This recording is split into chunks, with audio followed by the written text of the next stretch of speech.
এইবার রান্না বান্না শুরু করব। এই দেখো সুজিটা ভিজিয়ে রেখেছিলাম, এর মধ্যে দিলাম আটা আর দেবো চিলি ফ্লেক্স। এই যে এটা শুকনো লঙ্কাটা একটুখানি শুকনো খোলায় নেড়ে আর এমনি মিক্সিতে গুঁড়ো করে রেখে দিয়েছি, পুরো ডাস্ট হবে না, অল্প থাকবে। আর দেবো এতে একটু ধনে পাতা আর একটুখানি আটা লাগলে দেবো আর একটু। এটা ময়দা দিয়ে হবে না, এটা পুরোটা আটা দিয়েই হবে। এবার দেবো এতে একটু সাদা তেল,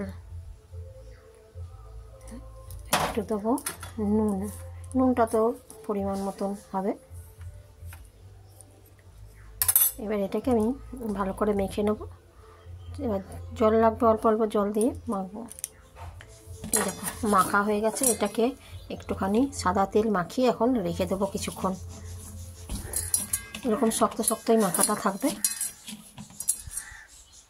আটাটা মেখে এখন রেখে দিয়েছি। এবার আমি ঘুগনিটা করব। ঘুগনিটা করার জন্য কি করব, এই যে আলুগুলো রেখেছিলাম সিদ্ধ করে একসঙ্গে দিয়ে দিয়েছিলাম, আলু আর দু একটা এই কাবলি ছোলা মিক্সিতে। দেখো না কেমন করে পিসবো একদম মিহি করে। এই দেখো সব নিয়েছি আর একটুখানি কাবলি ছোলা নিয়ে নেবো এতে দিয়ে, এটাকে একটা পেস্ট বানাবো। এবার একটা মশলা বানাবো, এর মধ্যে আদা রসুন টমেটো আর কাঁচা লঙ্কা আছে, এটা বেটে নিই। এবার কড়াই দিয়ে দিয়েছি তেল, সর্ষের তেল দিয়ে করবো পুরোটা। তেলের মধ্যে দিয়ে দেবো এই কস্তুরি মেথি আর দেবো একটা শুকনো লঙ্কা আর তেজপাতা। এটা একটু ভেজে নিই ভালো করে। এবার তেলের মধ্যে দেবো একটু পেঁয়াজ কেটে রেখেছি,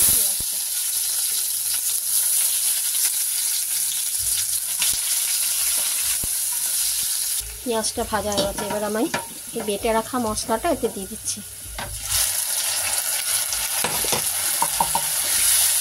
এটা দিয়ে একটু ভালো করে কষে নিই।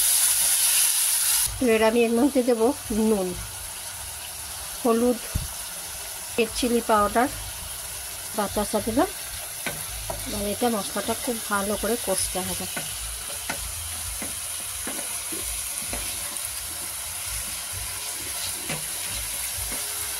একটু ভালো করে কষে নিয়ে তারপরে এই বেটে রেখেছি এর মধ্যে আছে এই কাবলি ছোলাটা আর আলুটা বেটে নিলাম। এটা একটুখানি মশলাটা কষা হয়ে যায়, তারপরে এটা দেবো। এতে মশলা আমার কষা হয়ে গেছে, দেখো তেল ছেড়ে দিয়েছে।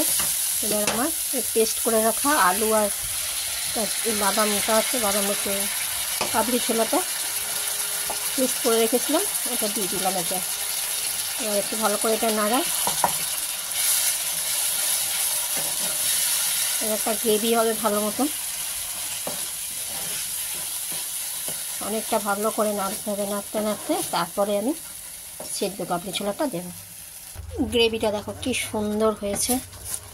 এবার আমি এর উপরে এই সিদ্ধ করা মটরটা দিয়ে দিচ্ছি। হ্যাঁ,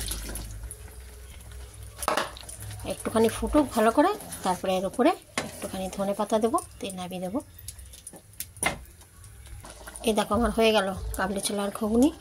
এবার আমি উপর থেকে একটু ধনে পাতা দিয়ে দেবো। ধনে পাতাটা একটু বেশি করেই দিচ্ছি।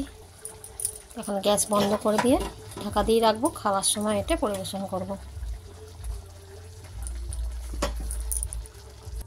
এবারে আমি পরোটাগুলো ভাজবো। হ্যাঁ, পরোটার লেচিটা করে নিই, তারপরে একটা একটা করে ভাজি। এই আমার হয়ে গেছে কাবলি ছোলার ঘুগনি।